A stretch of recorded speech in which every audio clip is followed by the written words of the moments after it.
Ladies and gentlemen, please welcome mountain climber, photographer, and Israeli Presidential Medal of Honor recipient, Nadav Ben Yehuda.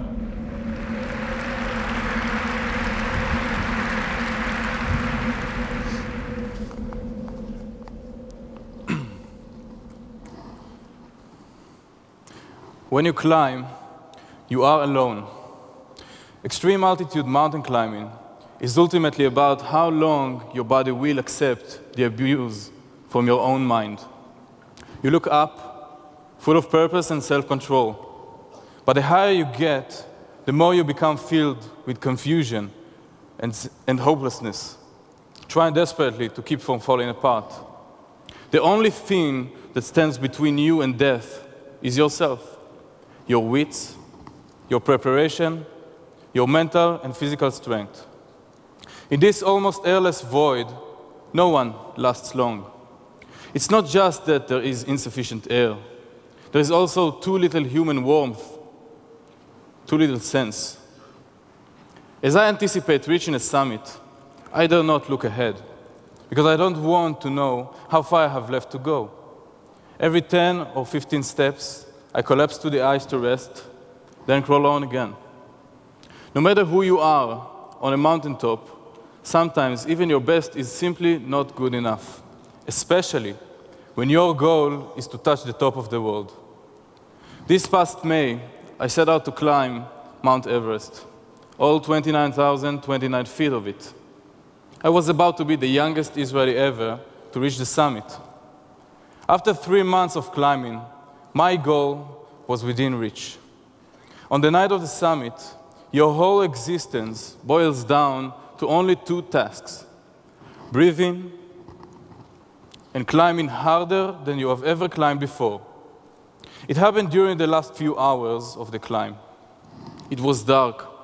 The wind was deafening. It was more than 70 degrees below zero. My face was covered with 2 layers of insulation, goggles, and an oxygen mask. I held only a small fading headlamp to light my way. I was 900 feet from the peak, not much longer than the length of this room. I felt as if I could reach out and touch it.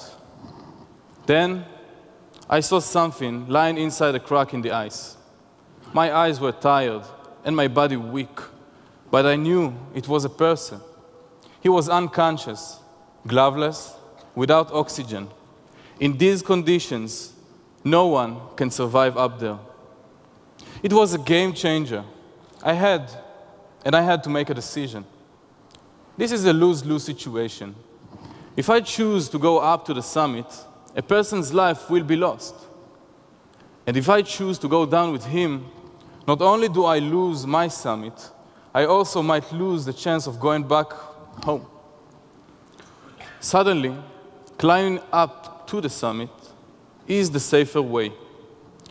I took off my gloves and attached the man to my harness. During the descent, my oxygen mask broke, and my right hand became paralyzed because of the severe frostbite. To tell you the truth, I thought we would never make it. I thought we would stay on that mountain forever. It took 8 hours to carry him down to the closest camp. They were, without a doubt, the longest and most painful 8 hours of my life. It took 2 more days, to reach an ice plateau where a rescue helicopter could land. But we survived. We both survived. Hope. Hope gave me the strength to move on, even during the darkest hours. When you are that high on Mount Everest, you are no longer in Nepal or Tibet. You are in outer space. And no matter how hard you cry out, no one will come for you. You are truly alone. As a country surrounded by enemies, alone is a feeling we Israelis understand all too well.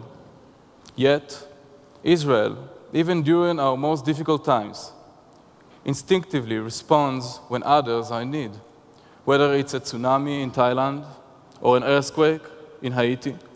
The Jewish state, like the United States, is often among the first to step up and show up.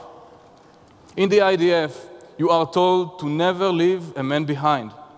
As Israelis and Americans, this is simply who we are. We value life, we value living, and we value each other. Could any of us just walk past a dying man? I don't think so. My name is Nadav Ben Yehuda. I am an Israeli, and I look up. Thank you.